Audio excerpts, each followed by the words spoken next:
अस्सलाम वालेकुम। Nuclear physics का नेक्स्ट टॉपिक हम स्टार्ट करने वाले हैं। इससे पहले हमने हिस्ट्री को कवर कर लिया है और हमने ये देख लिया है कि रेडियो एक्टिविटी से लेके हमने न्यूट्रॉन डिस्कवरी तक हमने देख लिया कि हमारे पास न्यूक्लियर फिज़िक्स की अगर हम जैसे स्टार्ट करें तो रेडियो एक्टिविटी से स्टार्ट हुई है एंड देन न्यूट्रॉन की डिस्कवरी तक 1932 तक, मतलब 1896 से लेके 1932 तक की जो हमारे पास हिस्ट्री है तकरीबन 36 ईयर्स की।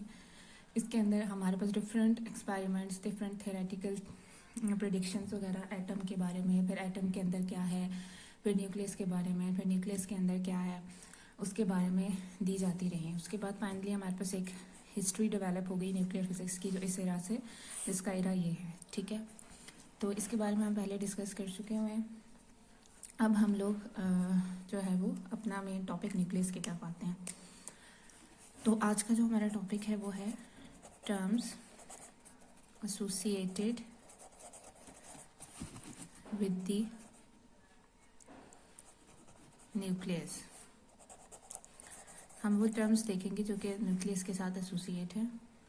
सबसे पहले आपको पता है कि जो आपके पास प्रोटॉन नंबर है, हम उनको न्यूक्लियस के अंदर जो नंबर ऑफ प्रोटॉन्स होते हैं हम उनको Z से रिप्रेजेंट करते हैं। जैसे मिसाल के तौर पे अगर आपके पास नाइट्रोजन है तो नाइट्रोजन के अंदर हमारे पास 7 प्रोटॉन होते हैं। यूरेनियम है तो उसके अंदर जो है वो हमारे पास 92 प्रोटॉन होते हैं। और अगर हमारे पास हाइड्रोजन है तो उसके अंदर 1 प्रोटॉन होता है। जो मास नंबर होता है हमारे पास, सबसे पहले हमारे पास हो गया एटॉमिक नंबर, जो कि हम Z से रिप्रेजेंट करते हैं, जो कि हमें नंबर ऑफ प्रोटॉन्स का बताता है, ठीक है। फिर दूसरी चीज़ हमारे पास हो गई मास नंबर। मास नंबर जो है वो हमारे पास, हम उसे A से रिप्रेजेंट करते हैं। ये total number of proton plus neutron होते हैं इन द न्यूक्लियस। मिसाल के तौर पे आपके पास कार्बन है, उसके अंदर 6 प्रोटॉन एंड 6 न्यूट्रॉन है, तो उसका मास नंबर जो है वो 12 हो जाएगा। इसी तरह यूरेनियम है, यूरेनियम के अंदर जो है वो आपके पास 92 प्रोटॉन एंड 143 न्यूट्रॉन्स होते हैं, तो उसका जो मास नंबर है वो 235 है। इसी तरह जो हमारे पास ऑर्डिनरी हाइड्रोजन है, उसके अंदर 1 प्रोटॉन होता है उसके न्यूक्लियस के अंदर, और उसके अंदर कोई न्यूट्रॉन नहीं होता, तो इसलिए उसका एटॉमिक नंबर 1 होता है। तो यहाँ से आपको एक बात क्लियर होगी कि जो A है वो जो है वो कभी भी लेस देन Z नहीं हो सकता। ओब्वियसली A जो है, क्योंकि sum of proton plus sum of neutron है, तो जैसे आपके पास एक स्पेशल केस है हाइड्रोजन का जिसके अंदर प्रोटॉन 0 है, तो उसका जो A है, सॉरी न्यूट्रॉन 0 है, तो उसका जो A है वो आपके पास नंबर ऑफ प्रोटॉन के बराबर ही होगा। तो बहुत भी लीस्ट हो तो आपके पास A जो है वो नंबर ऑफ प्रोटॉन के बराबर हो सकता है, लेकिन उससे लेस नहीं हो सकता। फिर उसके बाद आपके पास नेक्स्ट चीज़ है न्यूट्रॉन नंबर। न्यूट्रॉन नंबर जो है हमारे पास, वो हमारे पास टोटल नंबर ऑफ न्यूट्रॉन कैसे निकलते हैं, हमारे पास जो भी एटॉमिक मास या मास नंबर है उसमें से अगर आप नंबर ऑफ प्रोटॉन का माइनस कर दें तो आपके पास नंबर ऑफ न्यूट्रॉन आ जाते हैं। तो हमारे पास जो सिंबल हम यूज़ करते हैं लिखने के लिए, न्यूक्लियस को रिप्रेजेंट करने के लिए, तो हम एक्स यूज़ करते। एक्स के मुराद है कि यहाँ पे जो भी आपके पास एलिमेंट है, जैसे यूरेनियम है तो आप U लिखेंगे, हाइड्रोजन है तो H लिखेंगे, कार्बन है तो C लिखेंगे, ऑक्सीजन है तो O लिखेंगे। तो कोई भी सिंबल एलिमेंट है उसका सिंबल होगा और उसका एटॉमिक नंबर, ठीक है, और उसका एटॉमिक मास, और यहाँ पे उसका न्यूट्रॉन नंबर भी हो सकता है। मोस्टली न्यूट्रॉन नंबर नहीं लिखे जाते क्योंकि इन दोनों को माइनस करने से न्यूट्रॉन नंबर आ जाता है। हमें तीनों चीज़ें बताने की ज़रूरत नहीं होती, लेकिन वैसे ये हमारे पास सिंबल यूज़ किया जाता है किसी भी आइटम को रिप्रेजेंट करने के लिए, ठीक है। तो जैसे मिसाल के तौर पे अगर हम लोग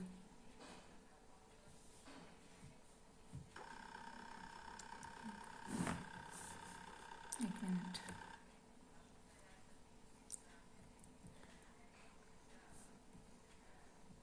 ओके, अगर हमारे पास लेट्स सपोज यूरेनियम है, अगर हमारे पास यूरेनियम है, जैसे भी हमने यूरेनियम के बारे में ऊपर बताया, यूरेनियम का सिंबल जो है वो U है, और उसका जो एटॉमिक मास है वो हमारे पास किसके बराबर है, 235 के, तो वो हम इधर लिखेंगे। और उसका जो नंबर ऑफ प्रोटॉन है वो 92 है, और उसका जो न्यूट्रॉन नंबर है वो 143 है। तो इस तरीके से करके हमारे पास किसी भी हम सिंबल को लिख सकते हैं, ओके गर्ल्स, अब हम लोग नेक्स्ट टॉपिक स्टार्ट करने वाले हैं, क्वांटिटेटिव फैक्ट्स अबाउट न्यूक्लियस। ये तो हमने देख लिए जो कि पैरामीटर्स हैं जो कि हमारे पास न्यूक्लियस के साथ एसोसिएटेड हैं, जिसमें हमने ये देखा, ये तो आपको पता है, तो बेसिक्स हैं terms associated with the nucleus में हमारे पास atomic number, mass number, neutron number है। और इसके अलावा हमने ये देखा था कि हम लोग न्यूक्लियस की किस तरीके से रिप्रेजेंटेशन करते हैं।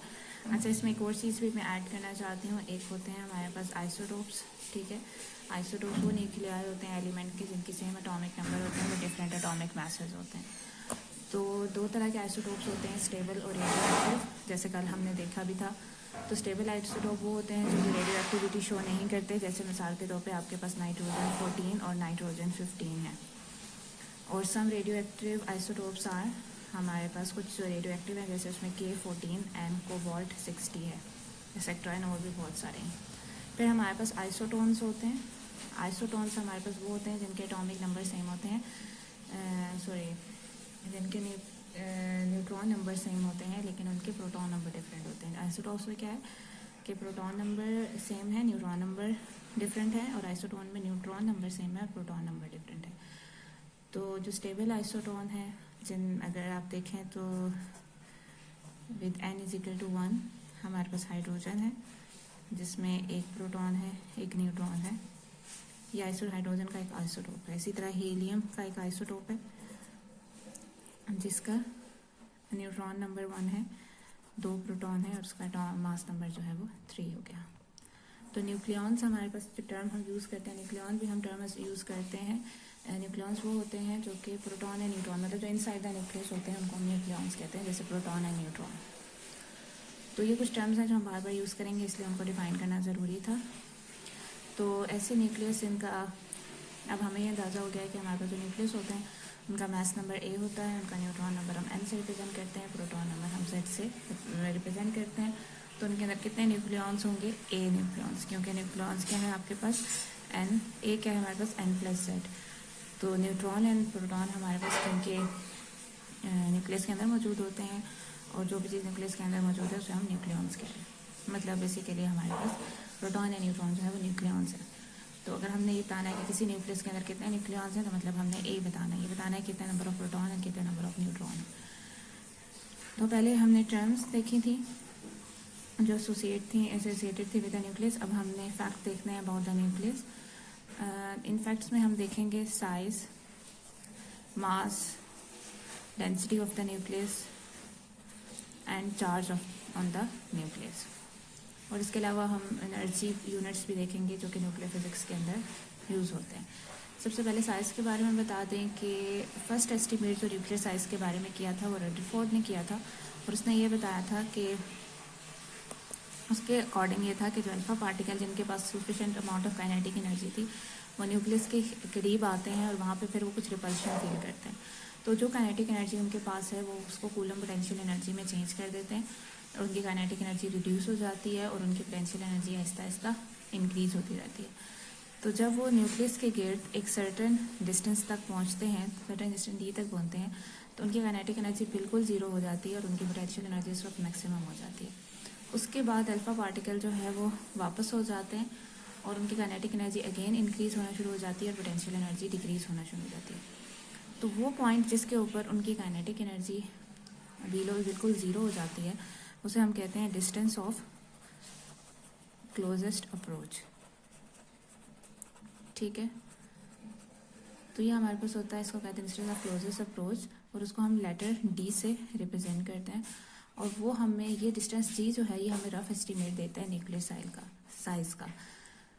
It is well known that in a head on collision जो हमारे पास मिनिमम डिस्टेंस होता है बिटवीन द प्रोजेक्टाइल, मतलब जो पार्टिकल आ रहा है और टारगेट जिसके साथ उसने जाके हिट करना है, टारगेट न्यूक्लियस और प्रोजेक्टाइल के दरमियान में जो मिनिमम डिस्टेंस होता है वो बराबर होता है जब आप हेड ऑन कोलिजन्स को देख रहे हैं। जैसे अगर दो पार्टिकल आपस में हेड ऑन कोलाइड कर रहे हैं तो उनके दरमियान में जो मिनिमम डिस्टेंस होता है वो बराबर होता है। जैसे अगर आप दो पार्टिकल बिल्कुल एक दूसरे के क्लोज आ गए तो उनके दरमियान में जो मिनिमम डिस्टेंस होगा वो बराबर होगा is equal to the sum of the radii of the projectile. Suppose जैसे ये प्रोजेक्टाइल है और ये टारगेट है, तो इन दोनों के रेडियस का सम होगा। अगर आप बिल्कुल जब क्लोजेस्ट अप्रोच पे हैं ना, बिल्कुल एक दूसरे के साथ अटैच हो गए हैं, ठीक है, मतलब एक दूसरे के साथ बिल्कुल क्लोज आ गए, तो अब इन दोनों के दरमियान में जो डिस्टेंस है वो हमारे पास उनके सेंटर के हिसाब से हम देखेंगे वो equal to the sum of the radii of the projectile and अब टारगेट न्यूक्लियस, ठीक है। तो as whole of the kinetic energy get converted into a potential energy at a distance T, जैसे मैंने आपको बताया कि क्योंकि जितनी भी काइनेटिक एनर्जी थी वो सब पोटेंशियल एनर्जी में चेंज हो जाती है इस मिनिमम डिस्टेंस के ऊपर। तो बैलेंसिंग इक्वेशन अगर आप देखें तो काइनेटिक एनर्जी पोटेंशियल एनर्जी क्योंकि इक्वल हो रही हैं, तो काइनेटिक एनर्जी है हाफ mv², और पोटेंशियल एनर्जी जो है वो क्योंकि कूलम एनर्जी से, कूलम फोर्स से रिलेटेड है, तो कूलम फोर्स जो है वो किस पे डिपेंड करेगी, ऑब्वियसली जो दोनों आपके पास प्रोजेक्टाइल, तो इस केस में अल्फा पार्टिकल है, और टारगेट जो हमारे पास गोल्ड या एल्युमिनियम फॉइल जो भी यूज़ की थी रदरफोर्ड ने, उस फॉइल का न्यूक्लियस का ऊपर, उस फाइल के अंदर जो एटम है उनके न्यूक्लियस के ऊपर क्या चार्ज है, तो उनके दरमियान में हमने फोर्स देखनी है, कूलम फोर्स। तो आपको पता है कि उसके लिए हमें चार्ज चाहिए होगा, तो लेट्स सपोज अगर चार्ज के लिए न्यूक्लियस का चार्ज प्रोटॉन की वजह से होता है, और प्रोटॉन दोनों न्यूक्लियस के अंदर कितने हैं, लेट्स सपोज हम सपोज कर लें कि प्रोजेक्टाइल के अंदर जो है वो Z है, और जो टारगेट है उसके अंदर Z' नंबर ऑफ प्रोटॉन्स हैं। तो जो कूलम फोर्स होगी उनके बीच में, ऑब्वियसली उनका फिर उससे डिपेंड कर रहा होगा कि न्यूक्लियस के ऊपर चार्ज कितना है। तो अगर Z नंबर ऑफ प्रोटॉन है तो प्रोजेक्टाइल के अंदर, के न्यूक्लियस के अंदर, तो उसका जो चार्ज होगा वो ZE होगा, और अगर टारगेट के न्यूक्लियस के अंदर Z' नंबर ऑफ प्रोटॉन है तो उसका जो चार्ज होगा वो Z'E होगा। तो टोटल चार्ज टारगेट का, टोटल चार्ज जो है वो आपके पास, सॉरी टोटल चार्ज प्रोजेक्टाइल का, टोटल चार्ज टारगेट का, और फिर ओवर 4πε0 और D जो उनके दरमियान में मिनिमम डिस्टेंस है, क्योंकि इस डिस्टेंस के ऊपर हम चेक कर रहे हैं कि जो काइनेटिक एनर्जी उसकी सारी की सारी पोटेंशियल एनर्जी में चेंज हो रही है। तो आपके पास क्या था, हाफ mv², और ये बेसिकली ये तो खैर आपके पास फोर्स आ गई। तो अगर आपने इस फोर्स से एनर्जी निकालनी है तो आपके पास एनर्जी जो होती है उसके डिनोमिनेटर में फोर्स से अगर आपने एनर्जी निकालनी है, तो क्योंकि आपके पास फोर्स जो है उससे एनर्जी निकालने का मतलब ये है कि आप वर्क से निकालना चाह रहे हैं, मतलब एक रफ एस्टीमेट है, मतलब एक सिंपल सा जो एस्टीमेट होता है कि आपने डिस्टेंस कवर्ड इनटू फोर्स, तो आपके पास वर्क आ जाता है। या इन अदर वर्ड अगर आप थोड़ी सी ज़्यादा फैंसी जो है वो इक्वेशन देखें, तो आपको पता है कि एनर्जी आपके पास किसके बराबर होती है, जो भी एनर्जी होती है वो आपके पास होती है इसके बराबर, ठीक है। तो फोर्स अगर आपको गिवन है तो आप यहाँ से एनर्जी निकाल सकते हैं। तो इसलिए एनर्जी के डिनोमिनेटर में जो होता है, मतलब डिफरेंट, बाकी सब वैसा ही होता है जैसा फोर्स का होता है, लेकिन डिनोमिनेटर में जो डिस्टेंस होता है उसकी पावर एक लेस होती है। जैसे यहाँ पे D² था तो यहाँ पे D होगा इस फैक्टर की वजह से, ठीक है, या इस फैक्टर की वजह से। बेसिकली मैं आपको ये निकाल के भी बता देती हूँ।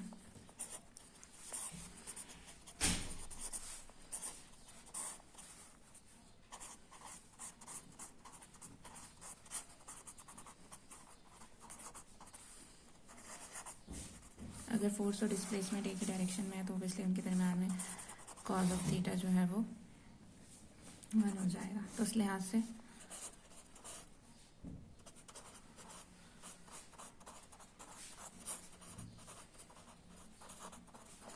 फिर आप ये देखते हैं कि आप कहाँ से, लेट्स सपोज किसी डिस्टेंस इन्फिनिटी से वो डिस्टेंस D तक आ रहा है,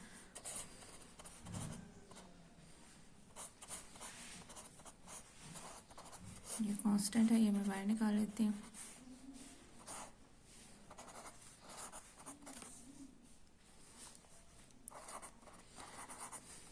अब इसमें जो हम ये D लेंगे ये ऑब्वियसली हम फिक्स नहीं लेंगे, ये तो यहाँ पे तो मैंने फिक्स लिया है, तो ऑब्वियसली वहाँ पे तो जब हम इंटीग्रेट करके निकाल रहे होते हैं तो ये तो एक फाइनल फोर्स, ये तो फाइनल आपके पास है ना कि final eight a distance D के ऊपर एग्जैक्टली उनके दरमियान में क्या फोर्स है। लेकिन एक्चुअली तो जब आप वैसे नॉर्मली इंटीग्रेट करके निकाल रहे होते हैं तो आप इसको कोई वेरिएबल लेते हैं, ठीक है, जैसे इस केस में मैं x ले लिया।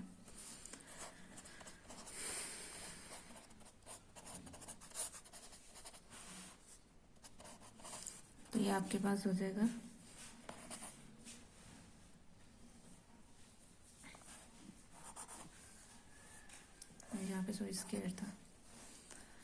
आपके पास हो जाएगा -1/-1 इन्फिनिटी टू d, ठीक है। तो ये हो गया z into Z prime E square over 4πε0। ये माइनस माइनस प्लस हो जाएगा, ये वाला माइनस इधर जाके, और आपके पास जब आप इसमें लिमिट पुट करेंगे 1/d माइनस 1/∞, तो ये ज़ीरो हो जाएगा। तो ये आपके पास इसके बराबर आ गया। तो हमारे पास इस डिस्टेंस t के ऊपर ये उसके पास, मतलब जब वो किसी इन्फिनिटी से, जो भी आपके पास टारगेट था वो इन्फिनिटी से, यहाँ सॉरी मैं अगेन टारगेट कह रही हूँ, प्रोजेक्टाइल जब किसी डिस्टेंस इन्फिनिटी लेट्स सपोज बहुत दूर से इस टारगेट के पास आया और किसी डिस्टेंस t पे आके फ्रॉम दैट टारगेट वो स्टॉप हो गया, उस पॉइंट पे जो इनिशियली उसके पास काइनेटिक एनर्जी थी जो बिल्कुल इधर थी, जब उसके पास जब इंटरेक्शन विद द न्यूक्लियस जो है वो ज़ीरो था और उस वक्त उसके पास कोई पोटेंशियल एनर्जी थी, सारी काइनेटिक एनर्जी थी, यहाँ तक आते आते वो सारी काइनेटिक एनर्जी उसने लूज़ कर दी और उसको पोटेंशियल एनर्जी के अंदर चेंज कर दिया। तो यहाँ से आप रीअरेंज करके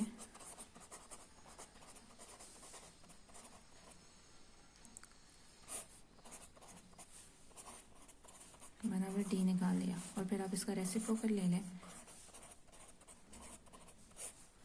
तो ये आपके पास इसके बराबर आ गया। m जो है वो मास है, v वेलोसिटी है आपके पास पार्टिकल की, और z e जो है वो जैसे मैंने आपको बताया कि ये आपके पास हमारे प्रोजेक्टाइल का के न्यूक्लियस का चार्ज है, जो कि हमारे पास इस केस में अल्फा पार्टिकल है, और z प्राइम e जो है वो हमारे पास टारगेट न्यूक्लियस का चार्ज है, जो कि हमारे पास और d जो है वो distance of the closest approach है। तो फिज़िकली आपके पास बेसिकली अगर आप देखना चाहें तो आप इसको कहेंगे कि यूँ पार्टिकल आ रहा है, यहाँ से किस डिस्टेंस से वापस आ रहा है, ये आपके पास न्यूक्लियस है, और डिस्टेंस d जो distance of the closest approach है उससे वो वापस यूँ जा रहा है। तो particle being scattered, back scattered from the nucleus, d is the distance of the closest approach. तो ये आपके पास फिजिकल मीनिंग ऑफ d आपको यहाँ से पता चल रहा है, ठीक है।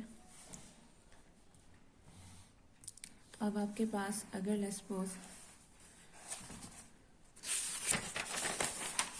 अब हमारे पास अल्फा पार्टिकल है, क्योंकि आपको पता है कि वो तो रेडियो एक्टिव डिके से हमारे पास आते हैं, तो लेट्स सपोज अगर आपके पास कोई रेडियो एक्टिव एलिमेंट रेडॉन है, उससे जो आपके पास अल्फा पार्टिकल उसके डिके से निकल रहे हैं, ठीक है।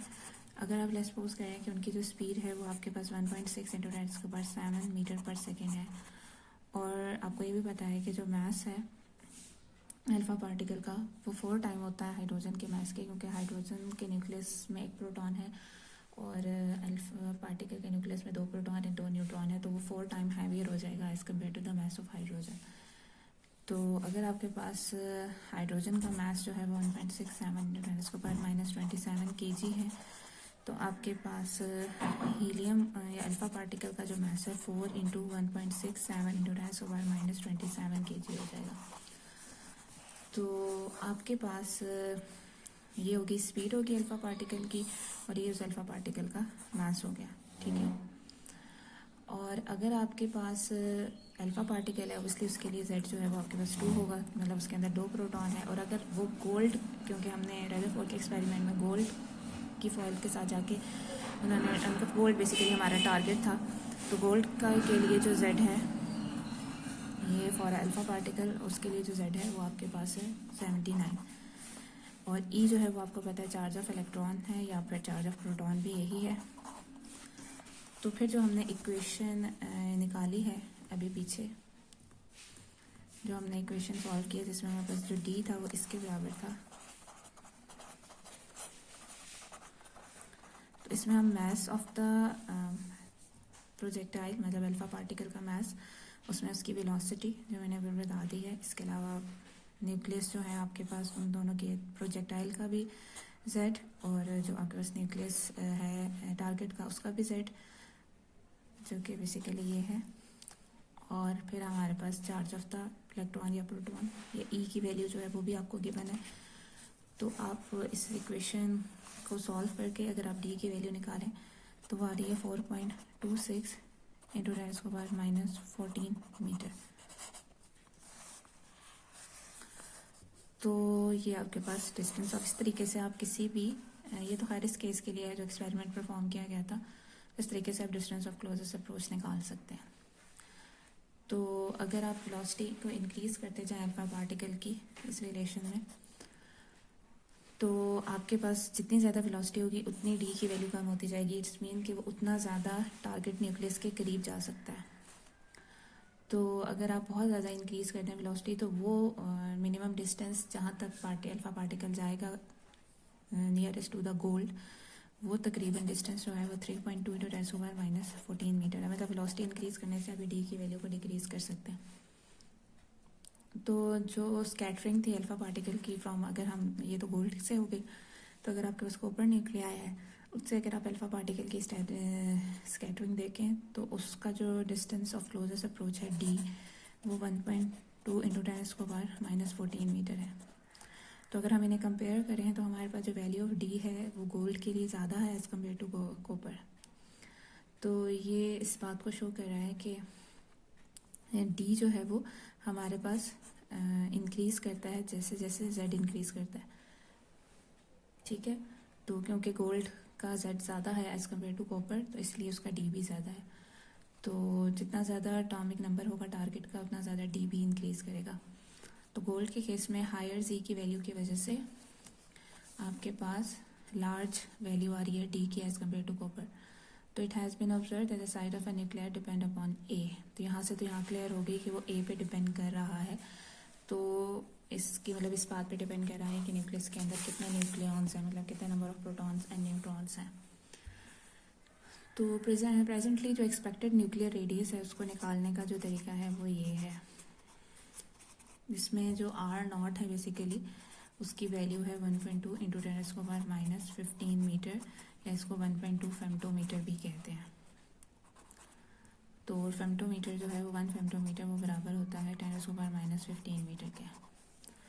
तो ये जो फार्मूला है ये एम्पिरिकल फार्मूला है। एम्पिरिकल फार्मूला मतलब ये कि इसका कोई बहुत थियोरेटिकल बैकग्राउंड नहीं है, बस एक प्रेडिक्शन। उसमें आप पैरामीटर्स देखते हैं जिनके ऊपर आपके पास, असल में बेसिकली आपके पास डिफरेंट एक्सपेरिमेंट परफॉर्म किए जाते हैं और उनका जो हमारे पास डाटा आता है उस डाटा को एनालाइज किया जाता है कि अच्छा क्या चीज़ इतनी चेंज होने से, जैसे लेट्स सपोज मिसाल के तौर पर अगर रेडियस ऑफ द न्यूक्लियस जो है वो स्टडी करना था, तो उसके लिए उन्होंने फिर देखा कि अच्छा ए को इस तरह से चेंज किया जाए तो आर पे क्या फ़र्क पड़ रहा है। तो उससे उनके पास एक रिलेशन आ गया और फिर साथ में फैक्टर भी आ रहा होगा जो कि हर किसी में कॉमन होगा, तो उसको उन्होंने कांस्टेंट वैल्यू दे दी, जैसे R0 है। तो ऐसे फार्मूलाज को एम्पिरिकल फार्मूला कहते हैं, जो डेरिवेशन बेस्ड नहीं होते, मतलब वो किसी बस हम लोग एक्सपेरिमेंटल फैक्ट से उनको डेराइव करते हैं। ओके, नेक्स्ट जो हमारे पास क्वांटिटेटिव चीज़ जो कि एसोसिएटेड है वो हमारे पास होता है न्यूक्लियस का मास। न्यूक्लियस का मास जो होता है वो न्यूक्लियर मास जो होता है वो ऑब्वियसली काफ़ी कम है एज़ कम्पेयर टू थिंग्स जो हम अपने अराउंड देखते हैं फिजिकल ऑब्जेक्ट्स के मुकाबले में। और न्यूक्लियस के मास के लिए जो हम लोग मास को रिप्रेजेंट करने के लिए जो हम यूनिट्स या मास को एक्सप्रेस करने के लिए जो हम यूज़ करते हैं यूनिट, उसे हम एटॉमिक मास यूनिट या AMU कहते हैं। तो हम एस्टिमेट करने के लिए nuclear mass Avogadro's hypothesis use करते हैं। एवोगाड्रोस हाइपोथेसिस ये है, हाइपोथेसिस ये है कि जो हमारे पास 1 मोल होता है किसी सब्सटेंस का, वो आपके पास, या 1 mole of substance is that amount, 1 mole of substance वो अमाउंट होती है which has mass in grams equal to its atomic weight. मतलब मिसाल के तौर पे अगर आपके पास 1 मोल है कार्बन 12 का, उसके जो है वो 12 ग्राम है, तो उसके अंदर जो है एवोगाड्रोस नंबर ऑफ पार्टिकल्स होंगे। ठीक है, इसी तरह आपके पास let's suppose 1 mole of carbon 12 के अंदर एवोगाड्रोस नंबर ऑफ पार्टिकल होंगे, या सॉरी एवोगाड्रोस नंबर, ये कितने एटम्स होंगे कार्बन के, 6.02 इंटू 10⁻23।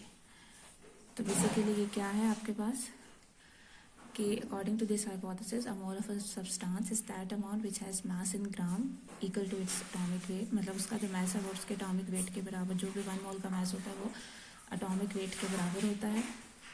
और उसे हम ग्राम में कहते हैं। जैसे एटॉमिक वेट या मास नंबर जो हमने अभी जैसे ए कहा है, जो कि number of proton plus number of neutron है, उसको वो ग्राम में कह देते हैं कि इसका जो ए है वो 12 है, तो हम ये कहेंगे कि इसका मास 12 ग्राम है और इसके अंदर एवोगैड्रोस नंबर ऑफ एटम मौजूद होंगे।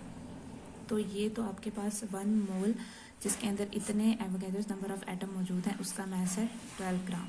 तो अगर आपने मतलब इतने एटम्स का 6.0 इंटू 10⁻23 एटम्स ऑफ कार्बन 12 जो है उसका जो मास है वो आपके पास जो है वो 12 ग्राम है।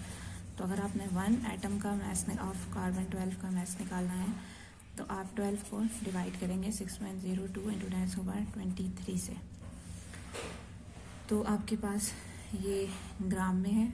आप जब इसको फिर डिवाइड करके आंसर निकाल लेंगे यहाँ से, ठीक है, एक एटम का वेट निकालेंगे। हमारे पास जो वेट होता है कार्बन 12 का, बेसिकली आपके पास जो एक 1 एटॉमिक मास यूनिट की जो डेफिनेशन है वो ये है कि जो आपके पास 1 एटम ऑफ कार्बन, यहाँ से जब आप सॉल्व करेंगे पहले ग्राम में आएगा आंसर एंड देन फिर आप उसे केजी में चेंज करेंगे, तो आपके पास जो आंसर आएगा वो ये आएगा 1 एटम ऑफ कार्बन 12 का मास इतना है। तो अगर आप 1 एटम ऑफ कार्बन 12 जो है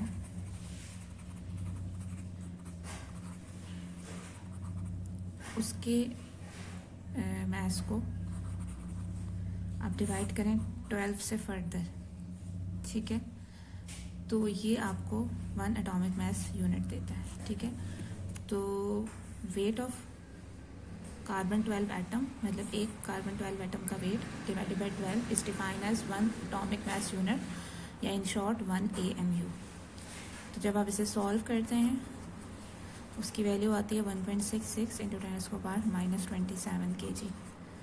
तो जो वेट है 1 एटम ऑफ कार्बन 12, इस तरीके से अगर आप देखें तो ये जो आपके पास 1 AMU है ये किसके बराबर था, ये हमारे पास बराबर था 1 mass of 1 atom of carbon 12 divided by 12, ठीक है।